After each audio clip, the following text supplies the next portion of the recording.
Hi, welcome to my channel. चलिए exercise 7B के second set of questions करते हैं 8 to 15।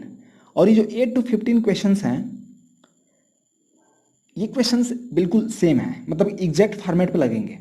तो इसमें क्या खासियत है, कैसे लगेंगे? तो आपको जो दिए रहेंगे, जैसे कि क्वेश्चन नंबर 8 में आपको बता रहा हूँ मैं, यहाँ पे दो टर्म्स दिए रहेंगे और इन दोनों टर्म्स को आप देखेंगे कि ये होल स्क्वायर में कन्वर्ट हो पा रहा है कि नहीं हो पा रहा, क्योंकि यही फॉर्मूला लग रहा है।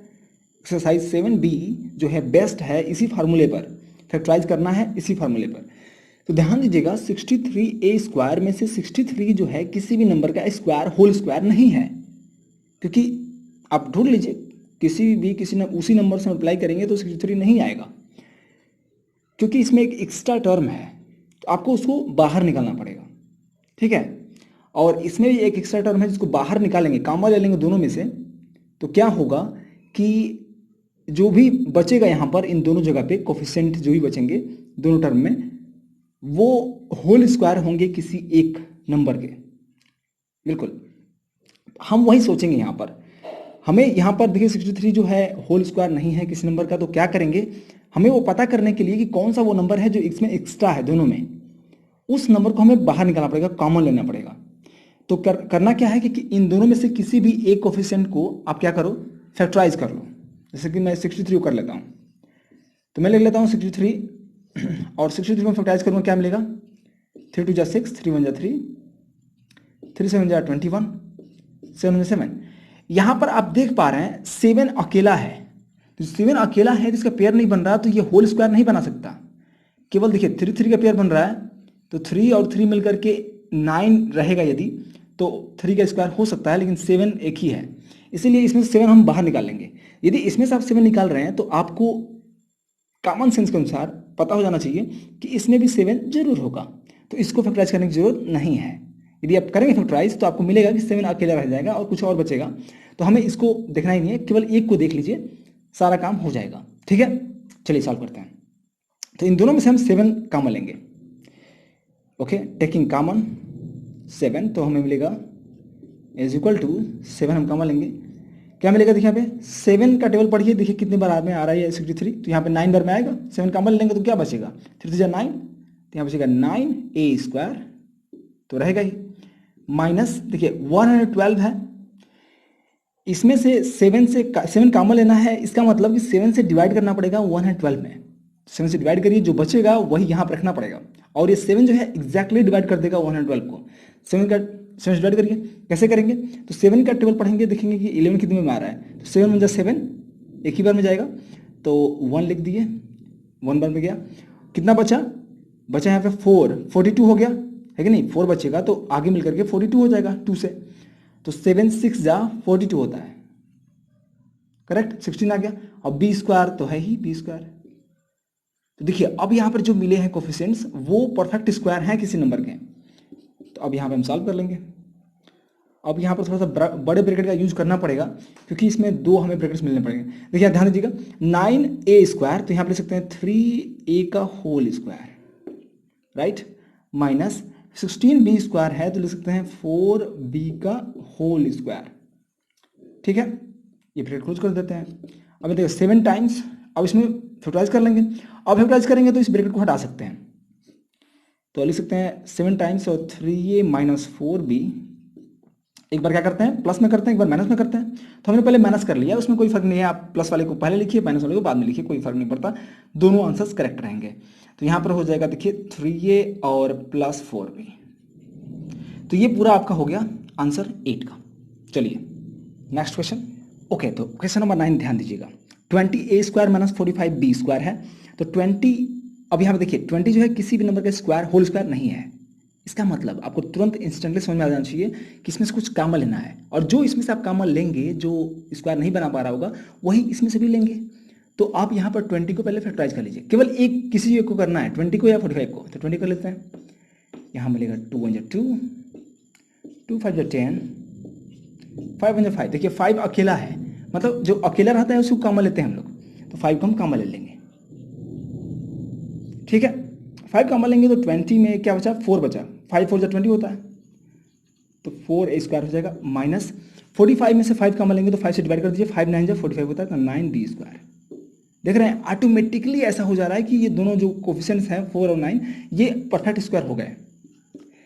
तो अब यहाँ पे करेंगे 5 और यहाँ पे ब्रैकेट लगा देंगे ये वाला, और यहाँ पे लिख सकते हैं 2a का होल स्क्वायर माइनस 3b का होल स्क्वायर। करेक्ट। तो a square minus b square formula लग गया यहाँ पे, तो यहाँ पे हो जाएगा 5 टाइम्स। अब ब्रैकेट हटा देते हैं ये वाला और डायरेक्टली ये स्मॉल ब्रैकेट में लिखते हैं, तो 2a माइनस ये हो जाएगा 3b और यहाँ हो जाएगा 2a plus 3b। Okay okay. Question number 10, 12x square minus 27।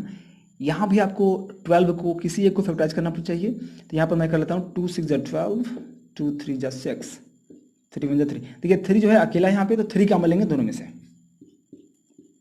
3 common ले लेते हैं। यहाँ पे हो जाएगा 4x स्क्वायर माइनस 3 9 27।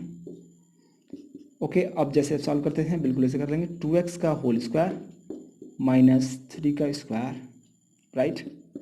तो 3 टाइम्स यहाँ पे ब्रेक कर लीजिए, तो एक ब्रेक मिलेगा 2x minus 3 and 2x plus 3, right.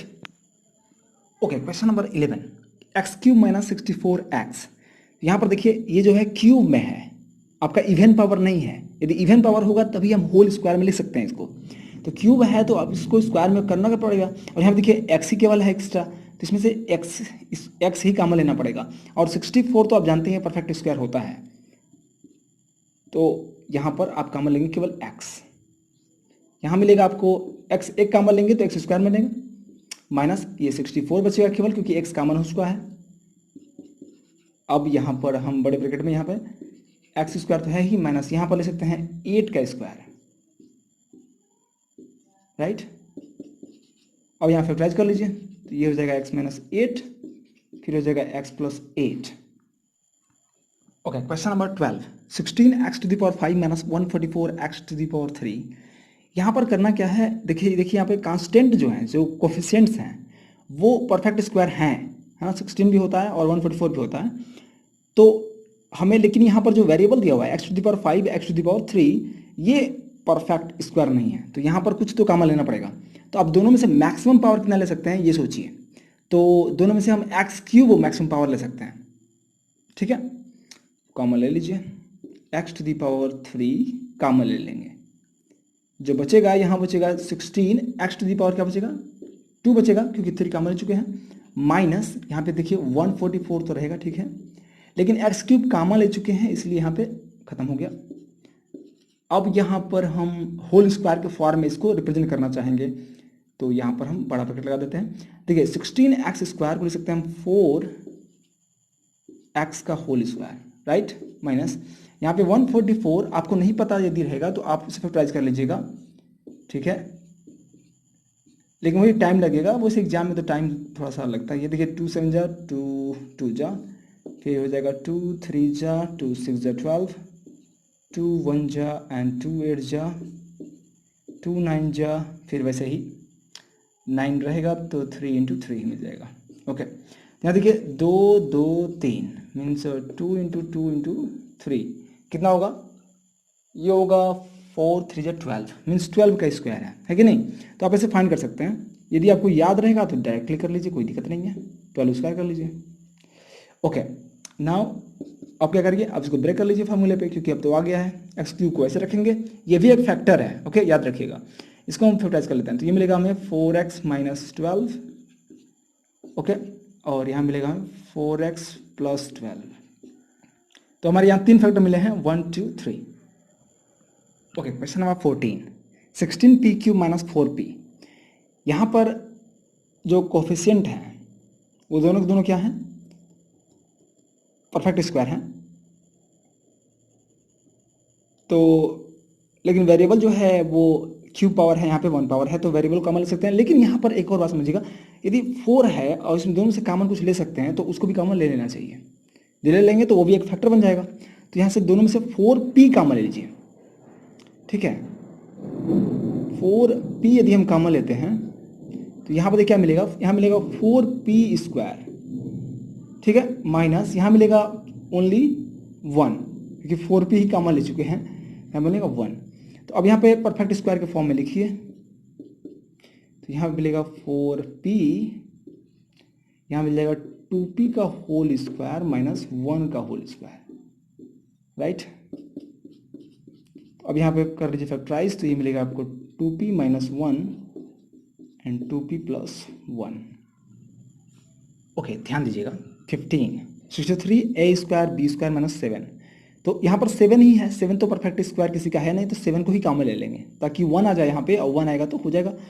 और इस टर्म में ही 7 केवल है, तो इसलिए 7 ही कॉमन इसमें भी ले सकते हैं। चलिए 7 ओनली कॉमन ले लीजिए, यहाँ से मिलेगा देखिए 7 9 जा 63 9, और a तो स्क्वायर में है ही और b भी स्क्वायर में है, और माइनस 1 हो जाएगा यहाँ पे, ठीक है। अब यहाँ पर हम 7 टाइम्स यहाँ पर अब लिख दीजिए आप परफेक्ट स्क्वायर में, तो 9a स्क्वायर b स्क्वायर लिख सकते हैं 3ab का होल स्क्वायर, राइट, माइनस यहाँ देखिए 1 का स्क्वायर तो होता ही है।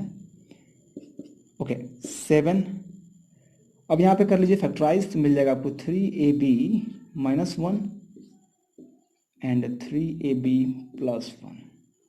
ओके, तो ये आपके 8 से लेकर 15 तक क्वेश्चंस जो कि कॉमन थे, सब में क्या करना था, सब में जो है दोनों टर्म में से कुछ ना कुछ कॉमन लेना था, तब जाकर के जो बचा हुआ जो टर्म था वो परफेक्ट स्क्वायर हो रहा था। ओके, तो ये जो है सेम टाइप के क्वेश्चंस थे 8 to 15। तो आपको इसको मास्टरी करनी पड़ेगी, मतलब कई बार प्रैक्टिस बहुत ज़्यादा सॉल्व करना पड़ेगा कई बार, ताकि आपको याद हो जाए कि जब ऐसा रहता है तो हम ऐसे ही करते हैं। ऐसा होगा क्या, क्योंकि एग्जाम में आपको पता नहीं रहेगा, आपको ये दिया नहीं रहेगा कि इस पे बेस्ट है ये क्वेश्चन और सॉल्व करिए, केवल दिया रहेगा फैक्टराइज करने के लिए देगा। तो आपको कैसे पता चलेगा कि इसी पे बेस्ट है, वो तब पता चलेगा जब आप कई बार 10-20 बार प्रैक्टिस कर लेंगे, कई बार सॉल्व कर लेंगे इस क्वेश्चन को। इसलिए मैं कह रहा हूँ मास्टरी करिए। Thank you so much for watching.